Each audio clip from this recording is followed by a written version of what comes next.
Salut les amis, c'est William, bienvenue au sein de cette nouvelle vidéo. Dans cette vidéo-ci, on se retrouve ici pour parler d'un nouvel ouvrage, La vérité sur ce qui nous motive de Daniel Pink.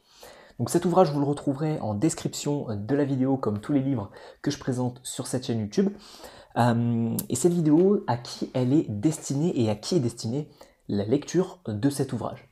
Alors c'est un ouvrage de développement personnel axé motivation, donc il peut autant servir à des personnes qui seraient managers, directeurs, entrepreneurs et qui aimeraient motiver une équipe, mais également toute personne qui aimerait arriver à être meilleure en communication liée à la motivation. Ce que je me suis noté, c'est le fait de comprendre la motivation et d'arriver tout simplement à utiliser des techniques de communication pour arriver à motiver les autres.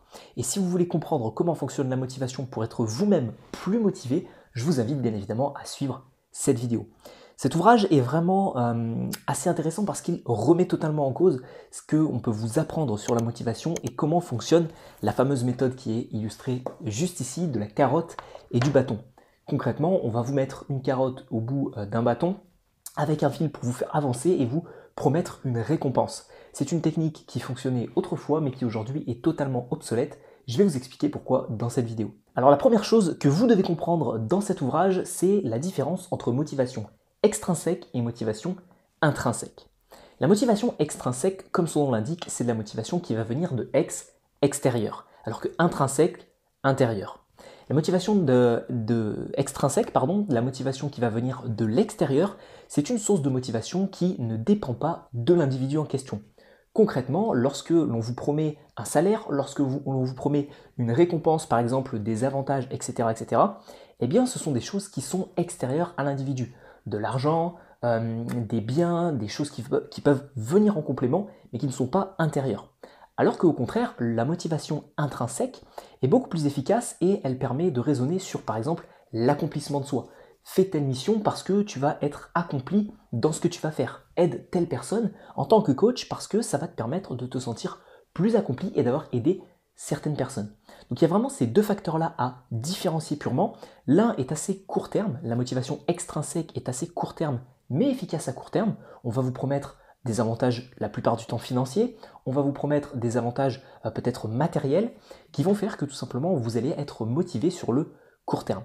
Par contre, qu'est-ce qui fait qu'une personne est motivée à s'entraîner dans un milieu sportif ou à réaliser un projet dans un milieu autre? Eh bien c'est tout simplement la motivation intrinsèque, parce qu'elle est intérieure, c'est une motivation profonde et qui va être sur le long terme.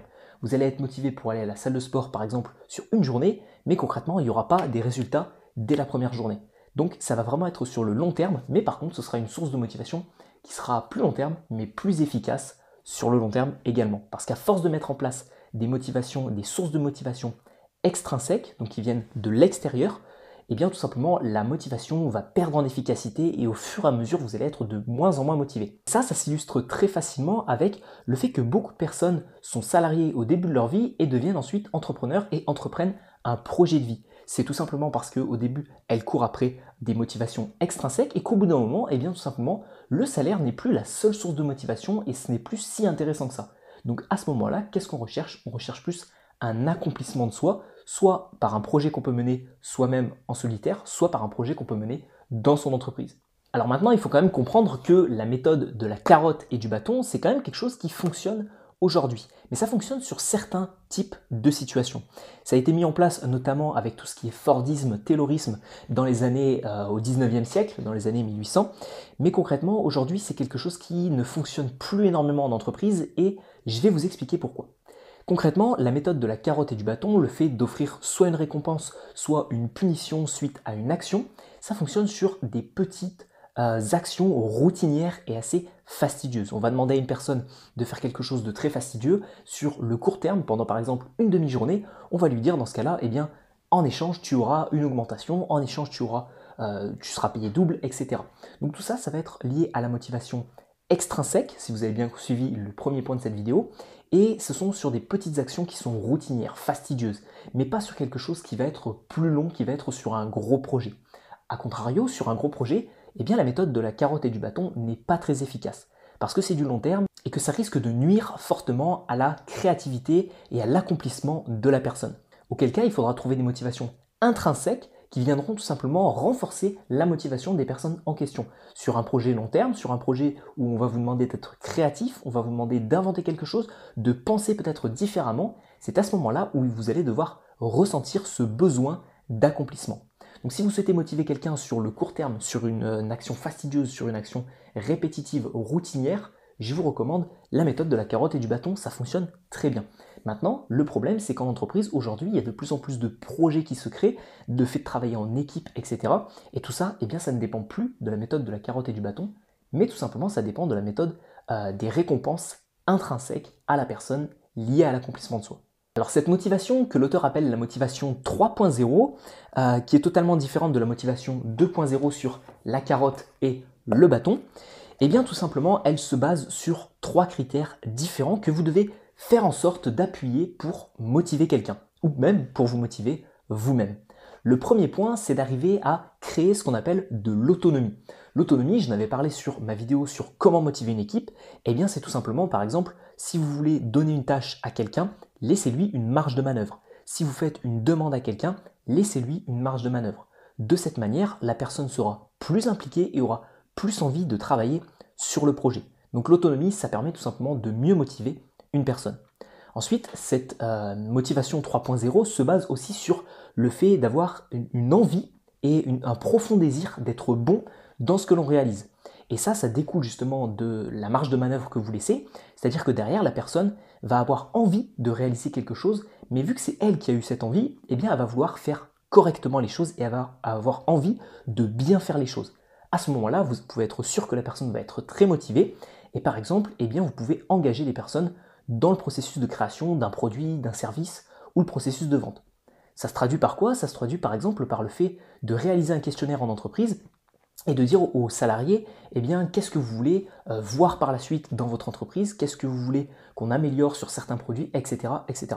Laissez vraiment la parole aux personnes pour faire en sorte tout simplement qu'elles soient engagées. Et le troisième point essentiel de la motivation 3.0, je l'ai noté juste ici, c'est le besoin de donner un sens à sa vie. C'est vraiment lié au fait d'être accompli, d'avoir ce sentiment d'accomplissement. Et ça passe par quoi? Eh bien, ça passe par le fait de montrer les résultats des actions qui ont été mises en place par ces personnes-là.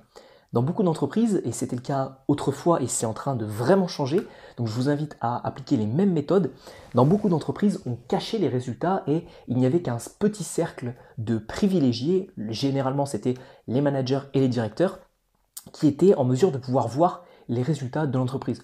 Aujourd'hui, c'est plus du tout le cas. Pour vous donner un exemple concret, j'ai travaillé au sein d'une grande entreprise française pour financer ce projet de création de site internet, etc. Et bien tout simplement, on a eu un rendez-vous à la fin, vu que j'ai travaillé sur les derniers mois de l'année, on a eu un speech de la part du directeur qui est venu nous présenter concrètement les résultats de cette année. Et ça, je trouvais ça vraiment bien de nous présenter tous les résultats de cette année, que ce soit le chiffre d'affaires, que ce soit l'augmentation des ventes, que ce soit quels produits ont été le plus vendus, etc., etc. Parce que ça permet d'engager, ça permet de montrer que les vendeurs avaient fait leur job, avaient fait un bon job. Simplement, vous aurez ce sentiment d'accomplissement de la part des salariés de votre entreprise. Ils verront concrètement les résultats des actions concrètes qu'ils ont mis en place. Donc si vous voulez utiliser la motivation 3.0 pour vos salariés ou pour n'importe quelle personne, retenez ces 3 choses: autonomie, envie de bien faire les choses et également accomplissement de soi par exemple, le fait de montrer les résultats des actions qui ont été mises en place. Et enfin, la 4e et dernière chose que j'ai appris de cet ouvrage, c'est un principe très concret qui est utilisé dans beaucoup de domaines. C'est le fait d'appliquer la loi de Pareto à la motivation, peut-être même dans votre entreprise. La loi de Pareto, elle dit quoi? Elle dit que 20% des actions représentent 80% des résultats. Et donc ça se vérifie dans beaucoup de domaines en question. Si vous travaillez dans une entreprise, peut-être que 20% des actions que vous faites vont entraîner 80% du chiffre d'affaires de l'entreprise vis-à-vis de tout ce que vous faites, etc., etc. Ça se prouve dans beaucoup de domaines. Par exemple, un exemple très simple que j'aime souvent donner, c'est que vous avez un jardin chez vous, vous ramassez les feuilles en automne du jardin que vous avez chez vous, vous allez passer 20% du temps à ramasser 80% des feuilles. Si vous voulez enlever la totalité des feuilles de votre jardin, eh bien, il faudra passer ensuite 80% du temps à ramasser les 20 derniers pourcents, parce que ce sera des petites feuilles qui seront éparpillées par-ci par-là. Donc ce que vous devez comprendre, c'est que cette loi de Pareto, elle est un petit peu magique, mais elle est aussi applicable dans le milieu professionnel ou dans d'autres milieux avec la méthode suivante. La méthode suivante, elle consiste à quoi? Ça va faire peur à beaucoup de personnes, je pense. C'est de laisser 20% du temps de travail en temps de repos pour vos salariés. Concrètement, par exemple, si la personne travaille 40 heures sur 5 jours, eh bien vous lui laissez une demi-journée en off dans vos locaux pour lui permettre tout simplement de se ressourcer, de se reposer, de faire autre chose que du travail concret. Et ça permet quoi? Ça permet tout simplement d'augmenter la productivité de vos salariés. Et cette méthode, elle s'applique à de grands groupes, mais également à des petites startups. Vous avez aujourd'hui des petites startups qui vont créer un petit espace de coworking assez sympa, assez chaleureux, dans lequel tout simplement elles vont se reposer un certain moment, un certain laps de temps. Vous avez aussi des grands groupes, vous savez, on voit tous ces grands groupes, Google, Facebook, Apple, Danone, etc., avec des petits espaces de repos, de détente, où il y a des toboggans dans les entreprises, etc. etc. Tout ça, c'est pas un grand délire de grands groupes, etc. C'est quelque chose qui est vraiment mis en place pour stimuler la créativité des personnes, booster la motivation des employés et faire en sorte qu'ils se sentent bien dans l'entreprise.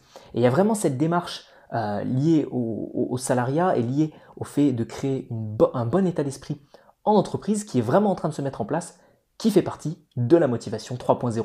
Donc si vous êtes un petit peu réticent au fait de laisser 20% en temps de repos à vos salariés, ce que je vous invite à faire, c'est de commencer peut-être par 5%, de leur dire qu'au bout d'un an, ils auront droit à 10%, etc., etc., et de monter progressivement, de faire en sorte que tout simplement ce soit une motivation intrinsèque, une sorte d'accomplissement, et qu'ils franchissent des paliers au sein de votre entreprise pour avoir justement ce temps de repos de 20%. Voilà, nous arrivons au terme de cette vidéo. J'espère que vous aurez réellement compris et pris conscience de ce qu'est la motivation 3.0, de la différence entre motivation extrinsèque et motivation intrinsèque, des 3 différents critères pour arriver à mettre en place la motivation chez une personne. Si vous êtes encore intéressé par la communication, bien évidemment, je vous recommande ma formation Prise de parole en public. Vous allez me dire, William, comment on accède à cette formation?